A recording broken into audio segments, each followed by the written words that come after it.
Effectivement, nous venons d'effectuer la traditionnelle tournée pour visiter les centres, pour voir si ce qui devait être fait a été fait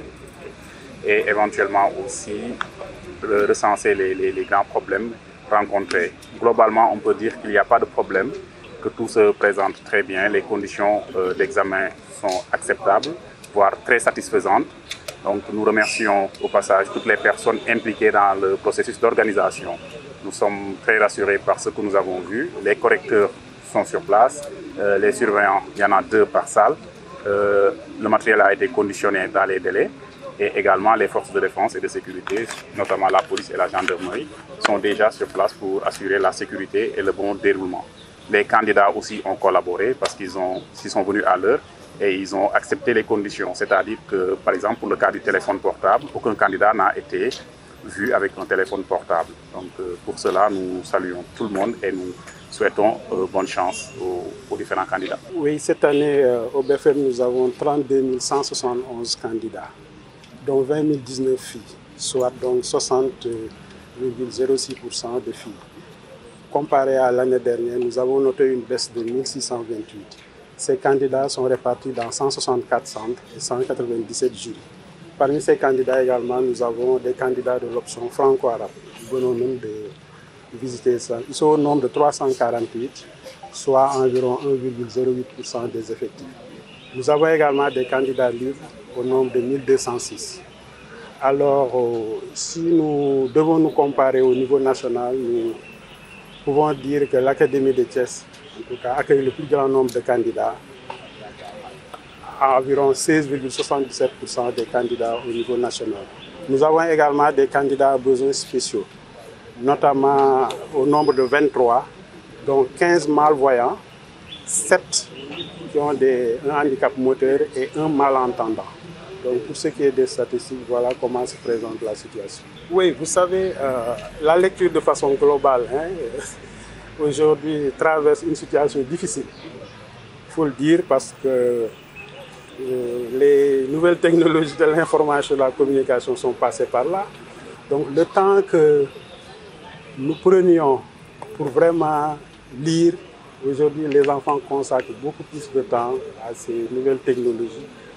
tout en ignorant malheureusement qu'à partir de ces nouvelles technologies, ils pouvaient même lire les œuvres au programme. Donc c'est un problème global du système éducatif et c'est la raison pour laquelle vraiment, de mon point de vue, nous devons nous adapter. Nous devons nous adapter parce que le contexte a évolué, vraiment les réalités ont changé, donc nous devons, de mon point de vue, de la même façon que nous veillons à la promotion des mathématiques, nous devons également veiller à la promotion de la lecture. Qu'elle soit une lecture physique, j'allais dire, qu'elle soit même une lecture à partir du numérique. Mais l'essentiel est que nos enfants puissent retrouver ce goût de la lecture. Et c'est un challenge pour le système. Waaw, tey dañoo amaloon tournée pour ñëw saytu xool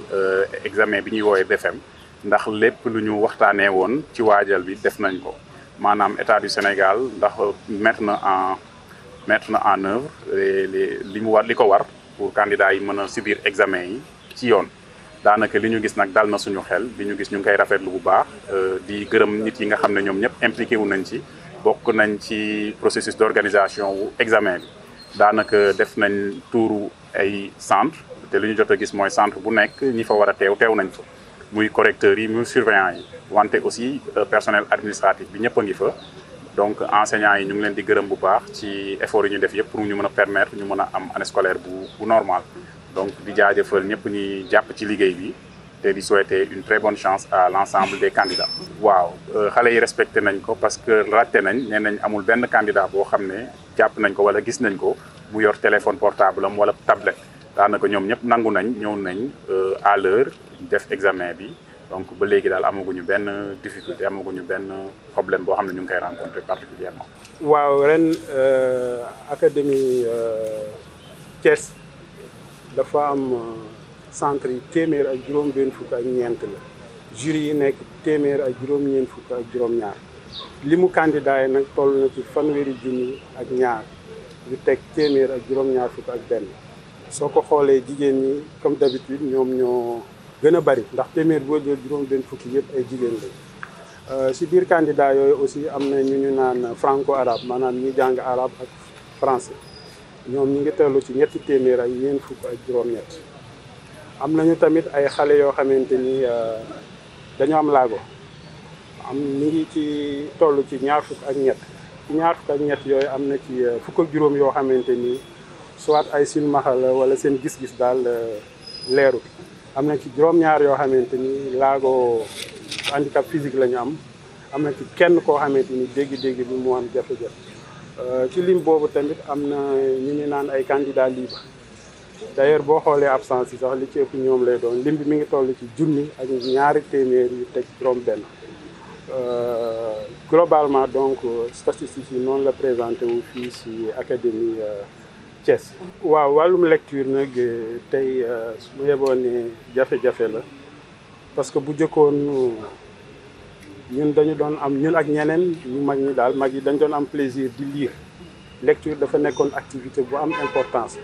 demoon na sax ba ci biir classe yi dañu fa doon def ay bibliothèque fexe daal ba environnement bi nekk vraiment un environnement incitatif à la lecture mais tey nag gis nañ ne en lieu place de la lecture des heures xale yi li ëpp ci seen temps ci technologie de l'information et de la communication lañ koy jagleel. malheureusement li nga xam ne xamuñu ko mooy technologie yooyu opportunité la waroon doon pour que ñu lire parce que à partir de ces technologies mun nga télécharger ay œuvres au programme lire ko tey nag loolu jafe-jafe la boo xamante ni vraiment dañ ko am te li ma waxul mooy lecture su ma yeboo ne mooy base u apprentissage yëpp muy mathématique muy beneen discipline balaa nga koy mën a traiter bu baax il faut quand même nga mën a lire nga comprendre concept yi mais tey jafe-jafe la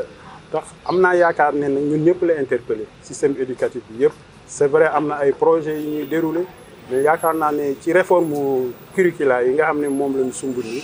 problématique boobu war nañ ko ci gën a dugal pour que xale yi de plus en plus ñu retrouver waat ce goût de la lecture muy ci réseaux sociaux yi wala plateforme yeeg yooyu muy ci roman yi sinon buñ ko deful rek fii ak ay at yu néew vraiment jàngalekat yi tamit nous sommes interpellés parce que tamit xale bi même famille il faut que environnement familial environnement même de la classe nekk environnement boo xamante ni dafay pousse xale bi pour mu bëgg lecture donc nous devons vraiment nous adapter.